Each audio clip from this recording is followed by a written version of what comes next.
Caitlin Clark was supposed to headline the biggest regular season game in WNBA history. Over 20,000 fans packed the American Airlines Center expecting to witness the clash of titans, Clark versus Paige Bueckers, the number 1 pick of 2024 versus the top pick of 2025. But the moment never came.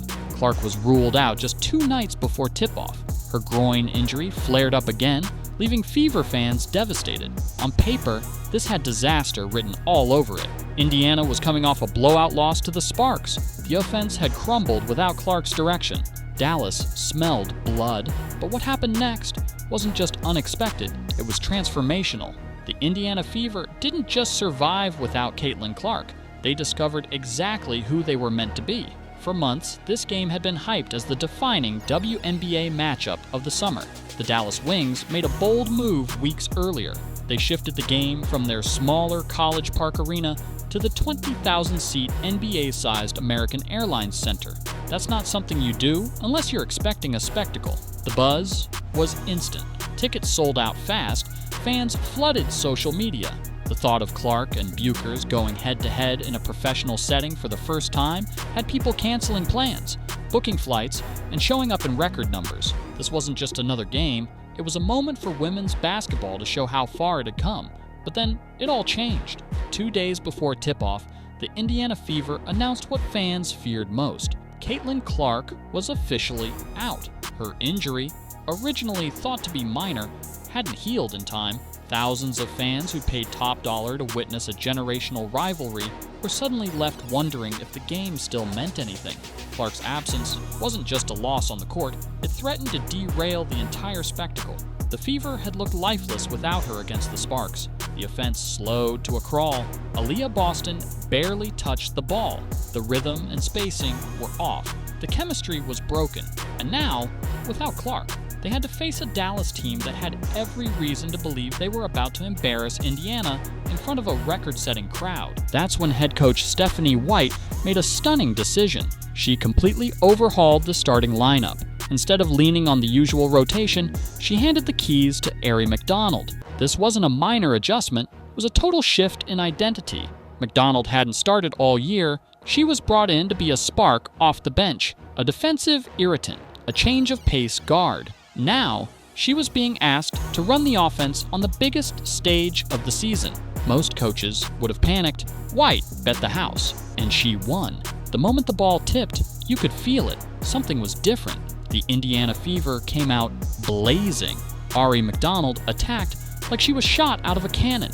She pushed the pace with a level of urgency that caught Dallas completely off guard. Every possession was a sprint, every pass had purpose, and every player on the court fed off that energy. McDonald didn't just manage the game, she dominated it. She went perfect from the field in the first quarter. She wasn't taking wild shots, she was creating open looks for everyone. The ball movement was crisp, the spacing was finally back, and the team suddenly looked alive. Kelsey Mitchell, normally forced into tough, contested shots when Clark is absent, now had room to work. She took what the defense gave her and still managed to rack up 10 points in the first quarter alone. Meanwhile, Aliyah Boston finally found herself in the paint. For the first time in weeks, she wasn't ignored. She was fed early and often, and the results were exactly what you'd expect from a former number 1 pick. Efficient scoring, dominant rebounding, and a physical presence Dallas wasn't prepared for. The Fever didn't just lead, they erupted. They opened the game with 7 straight makes. Every shot was falling, every cut was timed, every screen created daylight. By the time the first quarter ended, Indiana led 33-13. Let that sink in. 33-13. In a building they weren't even supposed to compete in. Even the Dallas fans started clapping. It wasn't just shocking, it was inspiring. But then came the twist. This game wasn't going to be a blowout. Not with Paige Bueckers on the other side. The moment the second half started, she flipped a switch, she attacked with surgical precision. She hit pull-up jumpers, she dished no-look assists, she made defensive reads like a seasoned pro, and she made WNBA history in the process. 27 points, 5 assists, 2 steals, 2 blocks, 0 turnovers. No player had ever put up that exact stat line in league history. The Wings rode her momentum hard, slicing into Indiana's lead.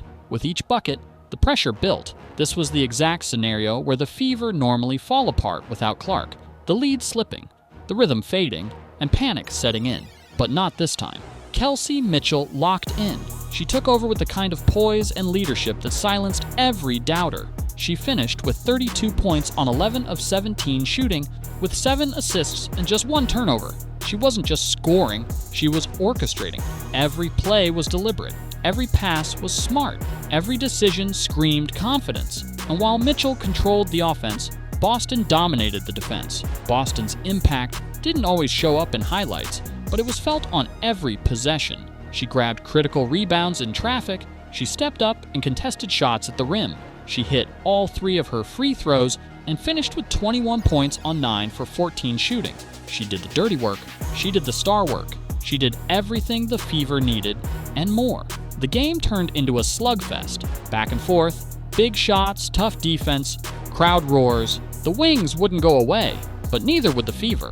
That fourth quarter was pure adrenaline. And then, with under a minute left and the Fever clinging to a narrow lead, Aliyah Boston grabbed one last rebound. She looked into the crowd, and that's when it hit her. Fever fans were everywhere. Scattered throughout the Dallas crowd were pockets of Indiana supporters, standing, cheering, wearing their colors proudly. That's when Boston said it. 6 words that became the soul of the entire night. Every game is a home game. That wasn't just a quote, it was a declaration. A truth that made everything make sense, because when you watched the game again, it was obvious. The energy didn't come from the scoreboard, it came from the fans, from the belief, from the connection this team has with its supporters wherever they go. Reporters asked Boston what it felt like to win without Clark. She didn't flinch, she didn't deflect. She pointed to the crowd and made it clear, the Fever are no longer just a team with a superstar. They are a franchise with an identity, a community, a belief system. Mitchell echoed the same sentiment. She talked about how seeing Fever jerseys in every arena builds their confidence, makes them go harder, gives them a reason to dig deeper. And dig they did. The Fever won 94-86. They pushed their record to 8-8, placing 3rd in the Eastern Conference, just 2 games behind Atlanta, and they did it all without their biggest weapon.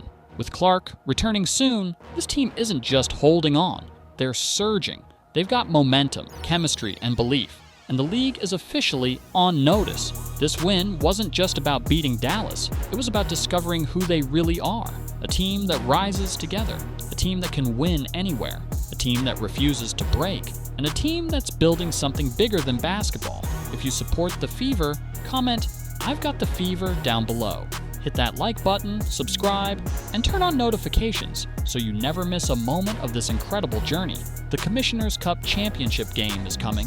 A 5-game homestand is right around the corner, and the Indiana Fever, they're just getting started.